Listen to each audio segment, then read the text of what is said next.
யோ இப்படி என்ன தப்புன்னு நைட்டு காப்பு போட்டு வச்சுட்டு வந்துக்கிறான். குழந்தை மூஞ்சியா நீ போலீஸ் முன்னாடியே 6 சூர்யா மாதிரி கழுத்துல கட்சி பண்ண சுத்தர பத்தியா? வெட்டு பட்டிருக்கியா? பேண்டேட் போட்டு. பேண்டடா.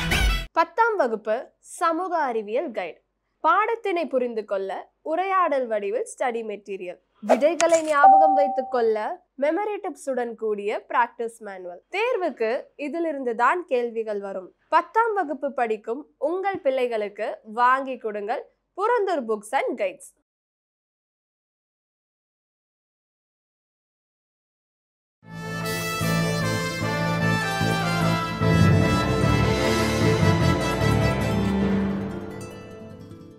டூரிங் டாக்கிஸ் ரசிகர்களுக்கு வணக்கம். இன்றைய சாட் வித் சித்ரா நிகழ்ச்சியினுடைய சிறப்பு விருந்தினர் இயக்குனர் பாண்டிராஜ்.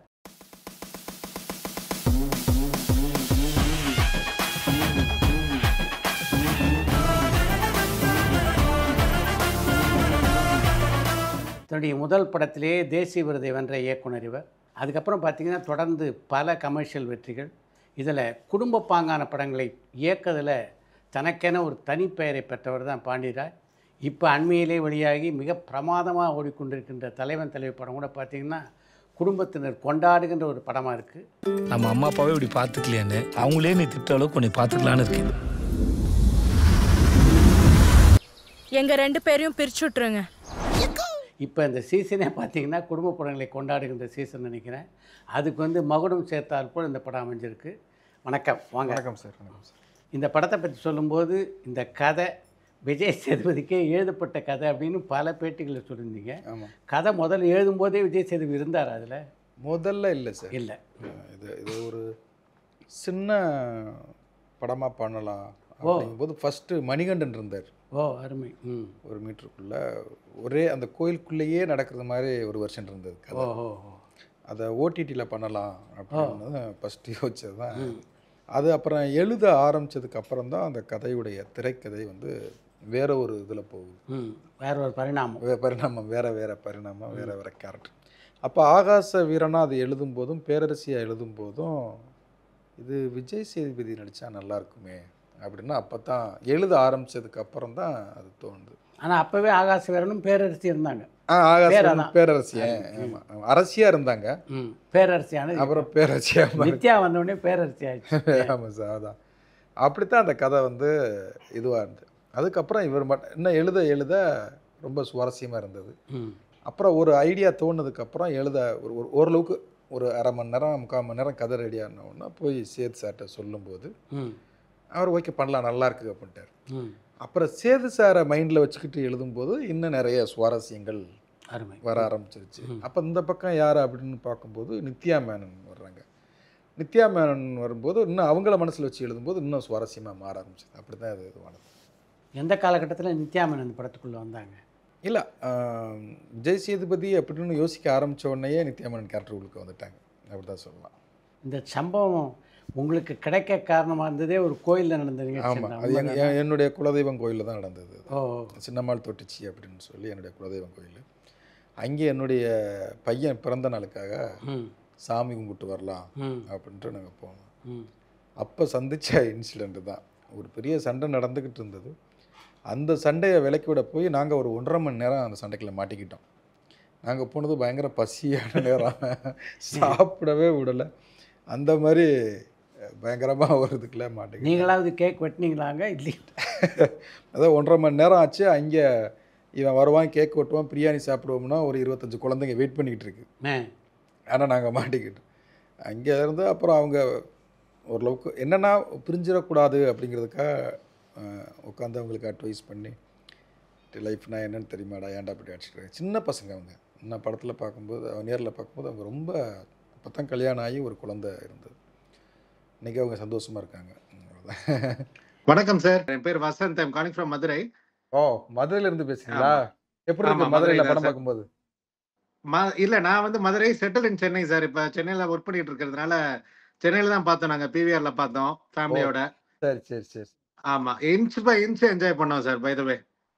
Super super super. ஆமா, உங்கள்ட்ட ஒரு கேள்வி சார். உங்க ஜர்னி எப்படி சார்? என்ன உங்களுக்கு இன்ஸ்பயர் ஆச்சு sir? How do you get into cinema? தெரியல, எனக்கு இன்னமும் ஆச்சரியமா இருக்கும். ஏன்னா எங்கள் ஊரில் தேட்டர் கிடையாது. கொஞ்சம் ஒரு 6 கிலோமீட்டர் போனால் நச்சாந்திப்பட்டியில் சித்தி விநாயகர்னு ஒரு தேட்ரு, இங்கிட்டு ஒரு 6 கிலோமீட்டர் போனால் பனையப்பேட்டில் மீனா தேட்ரு.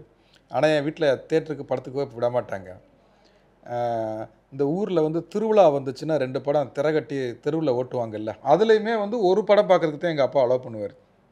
எங்கள் அப்பா ஏதோ நான் கலெக்டர் ஆயிருவேன் நம்பினாரா என்னன்னு தெரில, என்னை சினிமா பக்கம் விடவே கூடாதுங்கிறதுல ரொம்ப குறியாக இருந்தார். ஆனால் ஒரு விஷயம் தடுக்கத்தான் அது மேலே காதல் சுடர் விட்டு பிரகாசிக்கும்னு சொல்லுவாங்கல்ல, என்னை சினிமாவுக்கு போகக்கூடாது பார்க்கக்கூடாதுன்னு எங்கள் அப்பா தடுத்ததுனால 9th போனதுலேருந்து நிறைய படங்கள் கட்டடிக்க ஆரம்பிச்சிட்டேன். என் ஃப்ரெண்ட்ஸுகளோட படம் கட்டடிச்சிட்டு போகிறது, புதுக்கோட்டைக்கு போகிறது. நான் 9th போகும்போது தான் புதுக்கோட்டைன்னு ஒரு சிட்டி இருக்குன்னு எனக்கு தெரியும். அதுக்கு முன்னால் புதுக்கோட்டை மாவட்டம்னு சொல்லிக்கவே ஒழிய புதுக்கோட்டை டவுனுக்குள்ளே போனது கூட கிடையாது. அப்படி போகும்போது சினிமா மேலே நிறைய படங்கள் பார்க்க ஆரம்பிக்கிறோம். அப்போ தான் வந்து பாரதி ராஜா சாருடைய படம், பாக்கியராஜ் சாருடைய படம், 3ஆம் பிறை படம்லாம் போய் புதுக்கோட்டை ஆர்கேபி தேட்டரில் பார்க்குறோம். அப்படியே அப்பா அப்படின்னு சொல்லி அப்போ VHS இந்த டெக்கு போட்டு பார்க்குறது அப்படிங்கிற ஒரு ப்ராசஸ் அப்போ தான் வருது. அப்போ முதல் மரியாதை, 16 வயதினிலே, அந்த மாதிரி படங்கள்லாம் எடுத்து இப்போ தான் டெக்கு போட்டு பார்க்குறோம். அப்போ நானும் கதை சொல்ல போகிறேன் அப்படின்னு சொல்லிட்டு சொன்னால் நம்ப மாட்டீங்க, சிரிப்பீங்க. நான் 6வது படிக்கிறதுல இருந்தே கதை சொல்ல ஆரம்பிச்சேன். அப்பா எப்படி வந்துச்சுன்னே தெரியல. எனக்கு இன்னும் ஆச்சரியமாக இருக்கும். டேரக்டர்னா என்னன்னு தெரியாது, எதுவுமே தெரியாது. அது 7வது 8வது வரும்போது அதோடைய ஆசை வளர்ந்துக்கிட்டே இருக்கு. தெரில, விதின்னு தான் சொல்லணும். அப்படிதான் சொல்லணும். பசங்க வந்து ஒரு ஃபர்ஸ்ட் படம் இவ்வளவு பெரிய ஹிட் ஆகும்னு நினைச்சீங்களா சார்? ஆக்சுவலா இல்லை, இவ்வளவு நாங்கள் நினைக்கல. அது போய் நேஷ்னல் அவார்டில் போய் நிற்கும்னு நினைக்கல. பிடிக்கும்னு நினச்சேன். சசிகுமார் சார்கிட்ட கதை சொல்லும்போது அவர் ஒரே ஒரு வார்த்தை தான் சொன்னார், இந்த படம் ஓடலை அப்படின்னு நம்ம கவலைப்பட வேண்டாம். ஆனால் ஒரு நல்ல படம் பண்ணணும் அப்படிங்கிற ஃபீல் கண்டிப்பாக கிடைக்கும். நீங்கள் என்ன சொன்னீங்களோ அதை எனக்கு படமாக எடுத்து கொடுத்துருங்க, அது எனக்கு போதும் அப்படின்னு அவர் நம்பினார். பட்ஜெட்டுக்குள்ளேயும் சொன்ன பட்ஜெட்டுக்குள்ளே முடிச்சிருங்கன்னு சொன்னார். நானும் அதுக்குள்ளே முடிச்சிட்டேன். ஆனால் நம்ம மக்கள் வந்து என்றைக்குமே நல்ல சினிமாவை கைவிட மாட்டாங்க அப்படிங்கிறத அதை பல தடவை நம்ம பார்த்துருக்கோம். அதனால ஒரு குழந்தைகள் எடுத்து பண்ணணும். அது ஒரு சந்தோஷமாக இருந்துச்சு. ஆனால் இவ்வளோ பெரிய அதுவும் அந்த பட்ஜெட்டுக்கு அன்னைக்கு அது ஒரு பெரிய பிளாக் பஸ்டர். அது எதிர்பார்க்காத ஒரு விஷயம் தான். அப்புறம் சார், நான் ஒரு hard and fan of STR sir. இப்போ நீங்க வந்து இது நம்ம ஆளு வந்து நடந்துச்சு கரெக்ட்டுங்களா? அது எப்படி சார் அந்த கெமிஸ்ட்ரி கொண்டு வந்தீங்க despite all the issues between the hero heroines? இப்போ இதில் எப்படி சேதுவும் நித்யாவும் நடித்தா நல்லாயிருக்கும் அப்படின்னு ஒன்று மெனக்கிட்டோம்ல. இல்லை, எதுக்கு நான் டக்குன்னு ஒரு ஜர்க்கானா, இது வரைக்கும் நான் நினச்ச ஹீரோயின் கிடைக்கவே இல்லை அப்படின்னு நினச்சிருந்தேன். ஆனால் அது இது நம்மளையும் நடந்திருந்தது.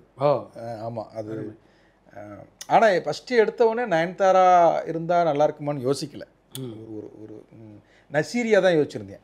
ஏன்னா ராஜாராணி வந்த டைம் இல்லை, அதில் நசீரியா ரொம்ப நல்லா நடிச்சிருந்தாங்கன்னா. அப்புறம் திடீர்னு STRம் நயன்தாராவும் நடித்தா எப்படி இருக்கும் அப்படின்னு திடீர்னு தோணுது தான். அப்போ அவர் STR பிரதர்கிட்ட கேட்டேன், உங்களுக்கு ஓகேவா, நயனை கேட்கலாமா அப்படின்னு. அவங்க நடித்தா எனக்கு ஒன்றும் இல்லை பிரதர் அப்படின்னாரு.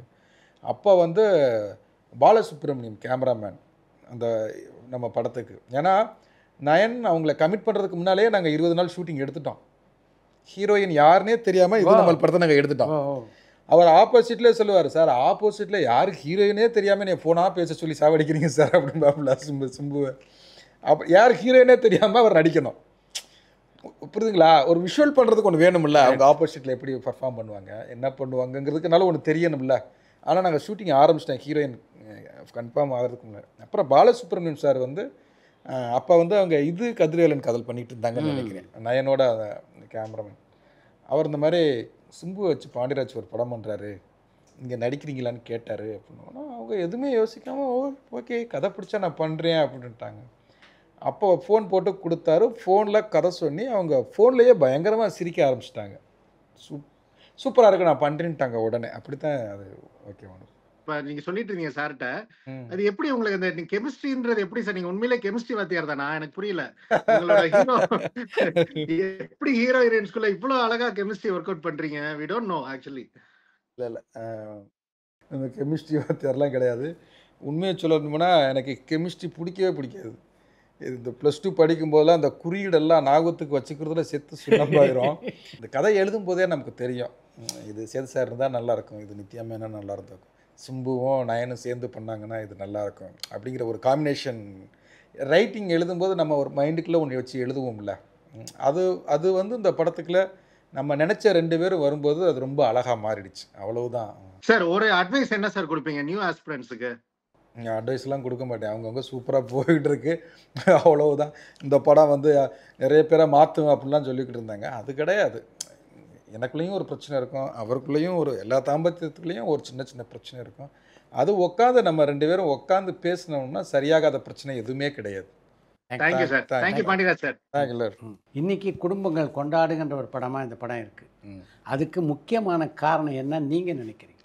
அவங்கவுங்க அதை ரிலேட் பண்ணிக்கிட்டாங்க. இந்த படம் வந்து அவங்க பார்க்கும்போது அவங்க வீட்டில் நடக்கிற நிறைய சம்பவங்களை அது ஞாபகப்படுத்துது. நீங்கள் இந்த படத்தில் பார்த்தீங்கன்னா நிறைய சண்டைக்கு காரணங்கள் சொல்லியிருக்கவே மாட்டோம். எதுக்கு சொல்லணும்னா திரைக்கதையிலேயே அதை ரொம்ப சொல்லக்கூடாதுன்னு நினச்சதுக்கு காரணம் படம் பார்க்குறவங்களுக்கு அவங்க வீட்டு சம்பவங்கள் கனெக்ட் ஆகணும் அப்படின்னு நினச்சேன். அது சேர்ந்துருச்சு. இப்போ பார்த்தா அந்த ஜென்ஸோட லேடிஸ் தான் பயங்கரமாக கொண்டாடுறாங்க. இதட்டி சிரின்னு சிரிச்சுக்கிட்டே இருக்காங்க. அதில் இன்றைக்கி ஒரு நண்பரோட சொல்லியிருந்தார், ஏங்க அந்த நித்யா மேனன் ஒரு பொண்ணு காலேஜ் படிக்கிற பொண்ணா வந்து பாப்கார்ன் சாப்பிட்டுக்கிட்டு நித்யா என்ன பேசாலும் சிரிச்சுக்கிட்டே இருக்கு. அது வந்து நித்யா மேனை பார்க்கல, அது தன்னுடைய லவ்வில் கனெக்ட் ஆகிடுச்சின்னு நினைக்கிறேன். ஏன்னா அப்படி ஒரு சிரிப்பு சிரிக்கிறாங்க. அவங்கவுங்க கதையாக எடுத்துக்கிட்டதுனால இது குடும்பங்கள் கொண்டாடுற வெட்டியை மாறிடுச்சு. அப்படி தான் நான் நினைக்கிறேன். நம்முடைய சாய் விசித்ரா நேர்காணலில் கூட விஜய் சேதுபதி ஒரு முக்கியமான விஷயத்தை சொல்லியிருந்தார். பாண்டியராஜை பொறுத்த வரைக்கும் கதாபாத்திரங்களுக்கான நடிகர்களை தேர்ந்தெடுக்கிறதுல வந்து அவருக்கு வந்து ஒரு நல்ல ஒரு கணிப்பு இருக்குது. இந்த படத்தினுடைய வெற்றிக்கு முக்கியமான காரணம் அது மாதிரியான தேர்வு அப்படின்ட்டு. அது மாதிரி தான் இந்த படத்தில் விஜய் சேதுபதி நித்யாமனுடைய கெமிஸ்ட்ரி அது ரொம்ப பிரமாதமாக ஒர்க் அவுட் ஆயிருக்கு இந்த படத்தில் த்ரூ அவுட். அவங்க 2 பேரும் நடித்த சீனில் உங்களுக்கு ரொம்ப பிடிச்ச சீன் எது இந்த படத்தில்?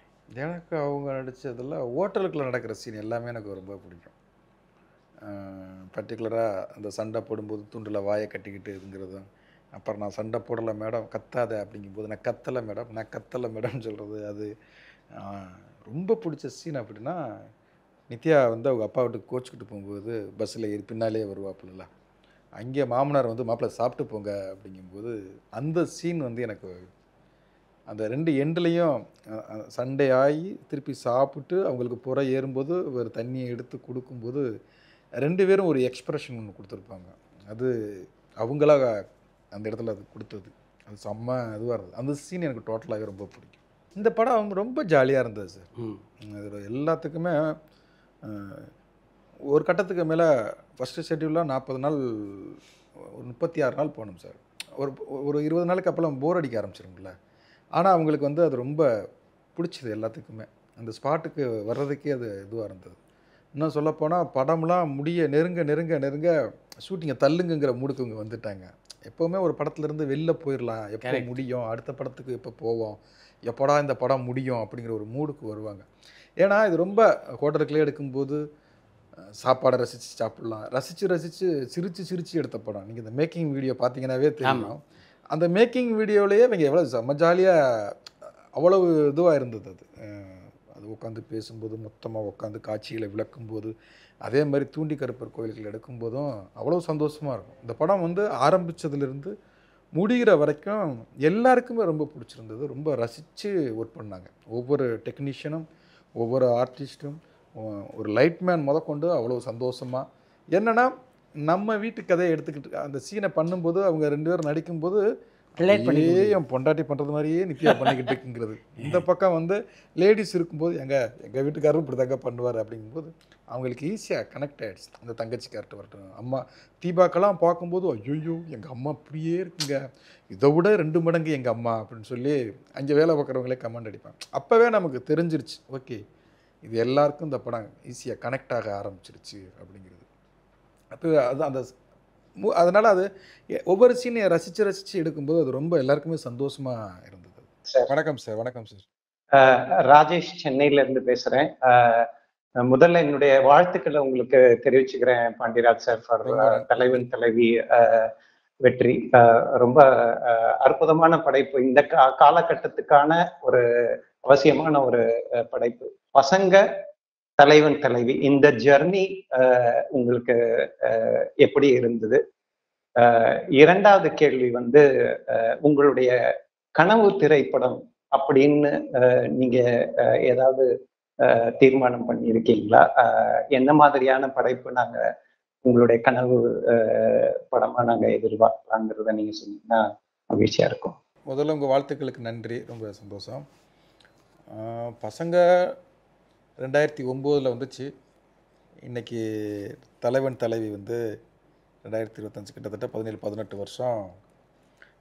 இந்த சினிமாவில் 18 வருஷமாக நம்ம நின்றுருக்கோம் அப்படிங்கிறது எனக்கு பெரிய சந்தோஷமான ஒரு இதுதான். ஏன்னா வந்து சினிமாவுக்குள்ளே வந்துட்டோம், எப்படியாவது ஒரே ஒரு படம் பண்ணிட்டுனாலும் இந்த ஊருக்கு போயிடணும். ஏன்னா ரொம்ப கிண்டல் பண்ண ஆரம்பிச்சிட்டாங்க, உன்னால் முடியாது அப்படின்னு. நமக்குள்ளேயே பயங்கரமான கில்ட்டி மனப்பான்மை வந்துருச்சு, தெரியாதனமாக வந்துட்டோமோ. ஏன்னா பெரிய காலேஜ் போகல, விஸ்காம் படிக்கலை, +2 தான் படிச்சிருக்கோம். அன்னைக்கு வந்து நான் புத்தகங்கள் கூட படிக்கலை. ரொம்ப அவசரப்பட்டுட்டோமோ அப்படின்னு நானே என்னை உணர்ந்த தருணங்கள் நிறைய இருக்குது. ஆனாலும் என்னை நான் வளர்த்துக்கிட்டேன், புத்தகங்கள் படிக்க ஆரம்பித்தேன். வாழ்க்கையிலிருந்து எப்படி கதை எடுக்கிறது, எப்படி என் பேர்களை வாழ்க்கையில் நம்ம மக்கள்லேருந்து எடுக்கணும், அதே மாதிரி கதைகளை எப்படி இருந்து எடுக்கலாம் அப்படின்னு. பட் இன்றைக்கி வந்து ஒரு 18வது வருஷம் தலைவன் தலைவி ஒரு பிளாக்பஸ்டர் ஹிட்டு அப்படிங்கும்போது ஒரு தன்னம்பிக்கை கொடுக்குது. ஓகே, இன்னமும் நம்ம நல்லா நம்ம மக்களுக்கான சினிமாவை எடுத்தோம்னா, மக்களுக்கு பிடிக்கிற சினிமாவை எடுத்தோம்னா கண்டிப்பாக இன்னும் நம்ம எத்தனை வருஷம் வேணாலும் போகலாம் அப்படிங்கிறது. அதுக்கு ஒவ்வொரு நிமிஷமும் இந்த 3 வருஷம் நான் படம் பண்ணவே இல்லை, ஆனால் இந்த 3 வருஷத்தில் ஒரு 7-8 ஸ்கிரிப்ட் நான் எழுதி முடிச்சிட்டேன். அருமை. ஏன்னா ஒரு நாள் கூட நான் வேஸ்ட் பண்ணல. ஆனால் ஒரு நம்பிக்கை இருந்தது, நம்ம ஜெயிக்காமல் எங்கே போக போகிறோம் அப்படிங்கிறது. அந்த நம்பிக்கை தான் நான் கலந்து வந்த ஜேர்னிக்கு முக்கியமான காரணம். கனவு படம் அப்படின்னு அப்படி இல்லை, ஒவ்வொரு படமுமே இதை ஜெயிக்க வைக்கணும் அப்படிங்கிற ஒரு படமாக தான் நான் எடுக்கிறேன். நிறைய கதைகள் இதை படமாக பண்ணி பார்க்கணும் அப்படிங்கிற ஆசைகள் இருக்குது. இது எப்போ இது எப்படி பண்ண போகிறோம் அப்படின்னு. ஆக்சுவலாக வந்து எதற்கும் துணிந்தவனுக்கு முன்னால் சூர்யா சாருக்கு சொன்ன கதை வேறு. அது ஒரு மைக்கேல் மதன காமராஜன் மாதிரி ஒரு 5-6 கேரக்டர் பண்ண வேண்டிய கதை. செம்ம ஃபன்னாக இருக்கும், காமெடியோட. அது செம்ம ஃபன்னாக இருக்கும், ரொம்ப ரசித்து கேட்கும்போது அவ்வளவு என்ஜாய் பண்ணி ரசித்து சிரிக்கிற ஒரு கேரக்டர். ஏன் மாறிச்சு? அது வந்து சன் பிக்சர்ஸில் வந்து அது வந்து இது இப்போ வேண்டாம், அதுக்குள்ளே கொஞ்சம் பொலிட்டிக்கல் இருக்குது அது அப்படிங்கும்போது அதுதான் அன்னைக்கு வந்து நம்ம வந்து என்ன பண்ணியிருக்கணும், இல்லை நான் இதைத்தான் பண்ணுவேன் அதுக்கான பேனர்னு நான் போயிருக்கணும்.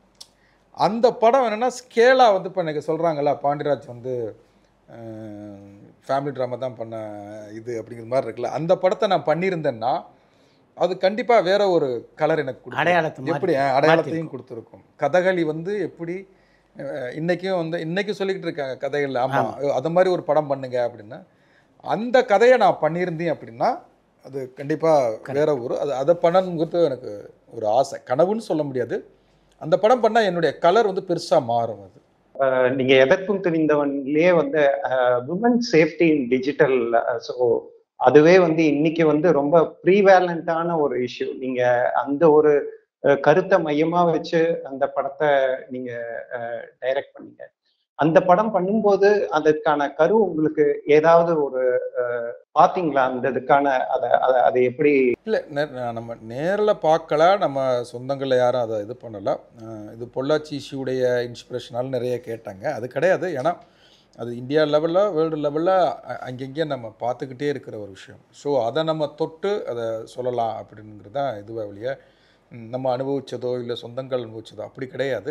நிறைய பார்த்துக்கிட்டே இருக்கோம்ல பேப்பர்களையும், அப்படி வந்தது தான் அது. Okay, thank you sir, thanks for the opportunity. 3 வருடங்களில் பல திரைக்கதை எழுதினீங்கன்னு சொன்னீங்க. ஒரு இலக்கோட இந்த படத்தை இவருக்காக பண்ண போகிறோம் அப்படின்னு ஒரு கதை எழுதுறது வேறு, இலக்கே இல்லாமல் உட்காந்து கதை எழுதுறதுன்றது வந்து கொஞ்சம் கடினமாக இல்லையா? அது நல்லா தான் சார். அது வந்து கடைக்குட்டி சிங்கம் வந்து எழுதும்போது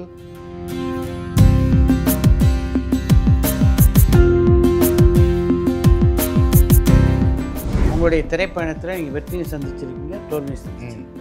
தோல்வி எப்படிப்பட்ட பாதிப்பை ஏற்படுத்துதுன்னு நினைக்கிறீங்க? நான் இல்லை, நான் கொண்டாடவே இல்லை, என் மூஞ்சியை பாருங்க.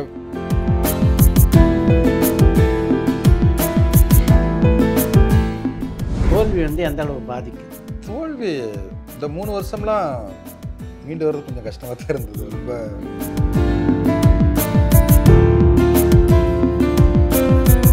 பரபரப்பான சினிமா செய்திகள், நட்சத்திரங்களின் பேட்டிகள், சினிமா வரலாறு ஆகியவற்றை பார்க்கவும் படிக்கவும் உங்களுக்கான இணையதளம் touringtalkies.co.